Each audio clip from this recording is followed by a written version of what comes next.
నమస్తే, welcome to 121 news. Link అవుతుంది. Delimitation bill ఈ రోజు పార్లమెంట్ ముందుకు రానుంది.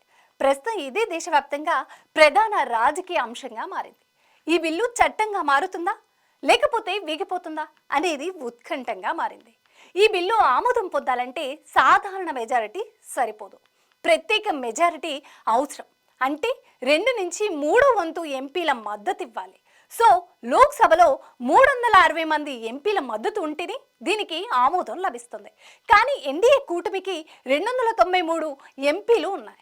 ఇక ఎన్డీఏ కూటమిలతో సంబంధం లేకుండా ఉన్న వైసీపీ, బీజేడీ, శిరోమణి అకాలీదళ్ లాంటి పార్టీలతో పాటు ఇండిపెండెంట్లను కలుపుకున్న 20 మందికి మించి ఉండరు. అంటే ఇండియా కూటమి పార్టీల నుంచి కూడా ఈ బిల్లుకు మద్దతు అవసరం. ఇండియా కూటమి పార్టీ నుంచి ఈ బిల్లుకు మద్దతు లభిస్తుందా లేకపోతే ఈ బిల్లు వీగిపోతుందా అనేది చూడాలి. ఈ బిల్లు పెరుగుతున్న ఎంపీల సంఖ్యను బట్టి చూస్తే దక్షిణాది వర్సెస్ ఉత్తరాదిగా మారింది. దీని వలన దక్షిణాది రాష్ట్రాలకు అన్యాయం జరుగుతుందని వాదనలు వినిపిస్తున్నాయి. ఈ 2 ప్రాంతాల ఎంపీల సంఖ్యకు మధ్య గ్యాప్ పెరుగుతుందని రేవంత్ రెడ్డి, స్టాలిన్ లాంటి వారు ఆవేదన. ఒకప్పుడు ఉత్తరప్రదేశ్, తెలంగాణ మధ్య సీట్ల తేడా 63 ఉండేది. 50% పెంపు వల్ల ఆ తేడా 94కి పెరిగింది. అంటే ఈ బిల్లుతో ఉత్తరాది రాష్ట్రాలకు మేలు జరుగుతుంది. ప్రధానంగా యూపీ, బీహార్ రాష్ట్రాలకు మరింత లాభం. కాబట్టి ఇండియా కూటమిలో ఉన్న ఏఎస్పీ, ఆర్జేడీ లాంటి పార్టీలు ఈ బిల్లును వ్యతిరేకిస్తాయా లేకపోతే సమర్థిస్తాయా అనేది మిలియన్ల డాలర్ల ప్రశ్న. ఏఎస్పీ బిల్లును వ్యతిరేకిస్తే యూపీలో సీట్లు పెరగడం అఖిలేష్ యాదవ్కి ఇష్టం లేదా అనే ప్రశ్నకు ఆయన సమాధానం చెప్పాలి. బీహార్లోని ఎన్డీఏ పార్టీల నుంచి ఆర్జేడీ నేత తేజస్వి యాదవ్ కూడా ఈ ప్రశ్న ఎదురవుతుంది. అయితే కాంగ్రెస్ ఇక్కడ కాస్త వ్యూహాత్మకంగా అడుగులు వేస్తుంది. సీట్ల సంఖ్య వలన దక్షిణాదికి అన్యాయం జరుగుతుందనే వాదన కంటే డీలిమిటేషన్తో నియోజకవర్గాల సరిహద్దు బీజేపీకి అనుకూలంగా మారుతాయనే వర్షన్ రాహుల్ గాంధీ వినిపిస్తున్నారు. కేంద్రం గెర్రీ మానిటరింగ్ పాల్పడుతుందని, దీని వలన బీజేపీ భవిష్యత్తులో ఎక్కువ సీట్లు గెలిచేలా సరిహద్దులు మారుస్తున్నారని ఆరోపిస్తున్నారు.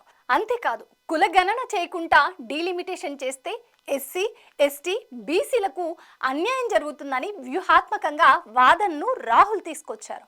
అందుకే జనగణన, కులగణన చేసిన తర్వాతే ఆ లెక్కల ఆధారంగా డీలిమిటేషన్ చేయాలని డిమాండ్ చేస్తున్నారు. అంటే దక్షిణాది రాష్ట్రాలకు అన్యాయం జరుగుతుందనే వాదనతో ముందుకు వెళ్తే ఇండియా కూటమి పార్టీలకు, ప్రధానంగా కాంగ్రెస్కు ఉత్తరాది రాష్ట్రాల్లో రాజకీయంగా నష్టం జరిగే అవకాశం ఉంది. కాబట్టి జనగణన, కులగణన, గెర్రీ మానిటరింగ్ అంటున్నారు రాహుల్. ఇండియా కూటమి నేతలుగా ఖర్గే నివాసంలో భేటీ అయ్యి ఈ బిల్లును వ్యతిరేకించాలనే నిర్ణయానికి వచ్చారు. ఖర్గే కూడా ఇదే విషయాన్ని చెప్పారు. డీలిమిటేషన్ బిల్లును వ్యతిరేకిస్తామని స్పష్టం చేశారు. లోక్సభలో దక్షిణాది రాష్ట్రాల ప్రాతినిధ్యం వాటా ప్రస్తుతం 24.3% ఉంది. ఒకవేళ ఈ బిల్లు ఆమోదం పొందితే 20.7% పడిపోతుందని చిదంబరం ఆందోళన వ్యక్తం చేశారు. ఈ బిల్లు ఆమోదం పొందాలంటే 2 నుంచి 3 వంతు సభ్యులు మద్దతు కావాలి. కానీ అధికార పక్షానికి అంత మెజారిటీ లేదు. కాబట్టి రాజకీయ కుట్రలో భాగంగా తమిళనాడు, బెంగాల్లో ఎన్నికలు జరుగుతున్న సమయంలో ఈ బిల్లును లోక్సభలో ప్రవేశపెడుతున్నారని ఇండియా కూటమి ఆరోపిస్తోంది. డిఎంకే, టీఎంసీ ఎంపీలు ఎన్నికల ప్రచారంలో బిజీగా ఉంటున్న సమయంలో ఈ బిల్లును లోక్సభ ముందుకు తీసుకొస్తే వారు సభకు హాజరు కాలేరని, ఇలాంటి పరిణామం అధికార పక్షానికి ప్రయోజనం చేస్తుందని బీజేపీ కుట్రగా విపక్షాలు భావిస్తున్నారు. అయితే ఈ బిల్లును వ్యతిరేకిస్తూ ఇండియా కూటమి పార్లమెంటులో ఎలా పోరాడుతుందో చూడాలి.